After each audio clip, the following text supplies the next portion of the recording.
সকাল থেকে একদম বিকেল 5টা পর্যন্ত তুমি এইগুলোই দেখতে পাবে আমাদেরকে। তো এইগুলোই আমরা খেটে কমবে খাওয়া দাওয়া হয়, কিনা বিচার করে সংসার চলে। বাঁকুড়া জেলার ইন্দাস ব্লকের পাথরগাতি গ্রাম। এই গ্রামে তপশিলি জাতি উপজাতির মানুষ বসবাস করেন। এখানে প্রায় 100-র বেশি পরিবার বসবাস করেন। কাজ নেই, জীবন জীবিকার স্বার্থে নদীর জলে নেমে কাঁচ পাথর সংগ্রহ করছেন। পরে ব্যবসাদাররা এসে বিভিন্ন কাঁচ তারা কিনে নিয়ে যাচ্ছেন। সপরিবারে তারা এই কাজের সঙ্গে যুক্ত। এক বুক জলে নেমেই তাদের সে কাঁচ সংগ্রহ করতে হয়। আমাদের এখানে প্রায় 100 জন খাটে। 100 জন মানুষ আছে। হ্যাঁ, 100 জন মানুষ, এমনি গরিব মানুষ কাজ করে। কিভাবে সংসার চলে? ওই খেটে খাই, কি করব? কাজ করতে যাই, কাজে যাই। কাজ তো সবসময় মেলে না। কাজ করতে যাই, কাজটা তো 12 মাসে পুরো না হয়। কাজটা 12 মাসে, ওই বর্ষার সময়টা বাদ দিয়ে। এতে বর্ষার সময় তো করতে যাই। বাহ, ওই জলে ইয়ে করে বুকবো জলেতে। এতে সংসার চলে। ওই জলে কোনো রকম এই যে কাজ কুড়োচ্ছি, তাছাড়া এখন না কুড়োলে তার খেতে পাবো নি। 5 দিন 10 দিন ছাড়া 10 দিন 5 দিন যদি হয় বিক্রি হবে, হলে 30 টাকা টিন। এই বাচ্চা ধোয়া করি, আবার পার্কে বয়ে নিয়ে যাব, পাড় থেকে আবার বাঁচতে হবে, বিক্রি হবে, তারপর সংসার চলে। তাছাড়া আমাদের আর কিছু আয় নাই আমাদের এলাকায়। এগুলো কিরকম বিক্রি হয়, কি দামে? এই 20 টাকা 25 টাকা, 25 টাকা টিং হিসাবে। একজন সারাদিনে কতটা তুলতে পারে? এই তো 6 ঝুড়ি 7 ঝুড়ি করে পুরোনো হয়, তো এই বেচে ধুয়ে 3 টিং 4 টিং করে হয়। এইটা তো এইটা এই গদাটা কেউ নিবে নেই, এইটা আলাদা লোক নিবে। এই চুনোটি হচ্ছে আলাদা লোক নিবে, এইটা আলাদা লোক নিবে, গদাটা আলাদা লোক নিবে। এই গদাটি হচ্ছে 10 টাকা টিং। এটা 4টে ভাগ হয়। খুব ঝিমটা একটা ভাগ হয়, আর তার মধ্যে গুটি গুটি পাড়াটা একটা হয়, আর একটা এরকমটি হয়, আর একটা এমনি গোদা গোদাটি। 4টে ভাগ।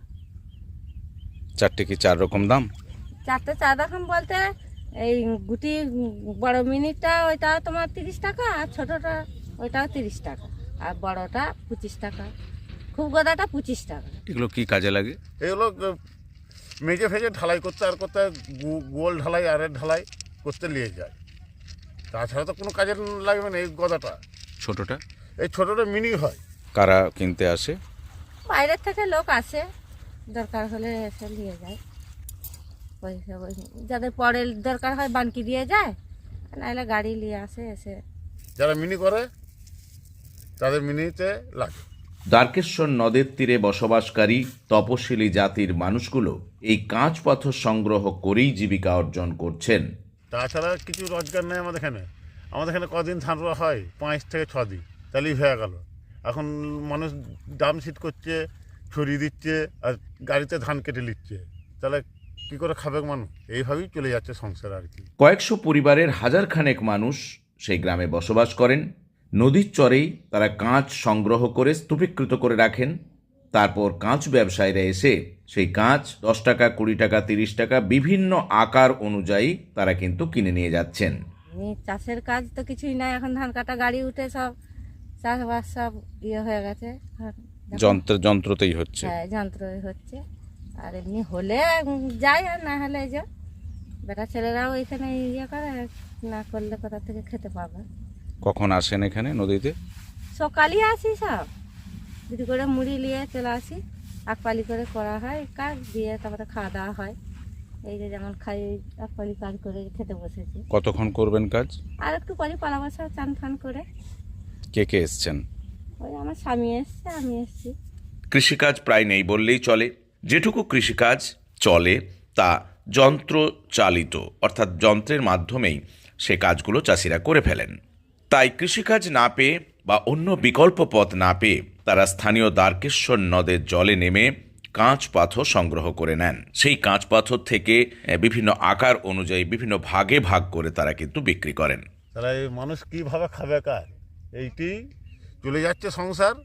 5 টিং 6 টিং করে প্রত্যেকদিন 3 টিং 4 টিং 5 টিং যে যেমন কুড়োতে পারে বিক্রি হয়ে যায়, এই সংসার চলে যায়। এইভাবেই কষ্ট করে চলে যায়। সারাদিনে আর কি ইনকাম হবে, হয়তো খুব জোর 7 টিং 8 টিং হবে। এটা কি সারা বছর চলে? সারা বছর বলতে যখন বান টান হয় তখন আর হয়নি। প্রতি জায়গায় বাড়ি দেওয়া হয়েছে বা বাড়ি ছাড়াও একটা যে খাসের জমি জায়গা পাট্টা দেওয়া সেসব কিছু পাননি? না নিজস্ব জমিও নেই? না না, গরিব বিশাল আমরা। তাহলে সংসার চালানোর একমাত্র কাজ, কাজগুলো কিভাবে বিক্রি করেন? কাজগুলো ওই যে তেলে নিয়েছে আর বাঁচা হয়। মানে সারাদিনে কত এক একজন কত করে আর পেতে পারে? প্রত্যেকদিন কি আর বিক্রি হয়? আলাকালা বিক্রি হয় 30 টাকা টিং হয়। না না, কিছুই পাইনি, সরকার আমাদের কিছুই দেয়নি, এই তো কাঁচা বাড়ি আমাদের। এই কাজে তাদের ছেলে মেয়ে থেকে শুরু করে স্বামী পর্যন্ত তাদের সহায়তা করেন, অর্থাৎ পুরো পরিবার এই কাজের মধ্যে তারা নিযুক্ত আছেন।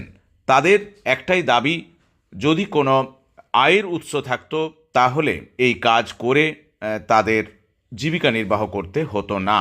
আমি যদিও তাদের যে সমস্ত অসুবিধে সমস্যা, সেই সমস্যাগুলো স্থানীয় পঞ্চায়েত প্রধানকে জানিয়েছি, তাদের আবাস যোজনার বাড়ি এবং বাকি যে সরকারি প্রকল্প সবই তাদেরকে দেওয়া হবে বলে আশ্বাস পাওয়া গেছে।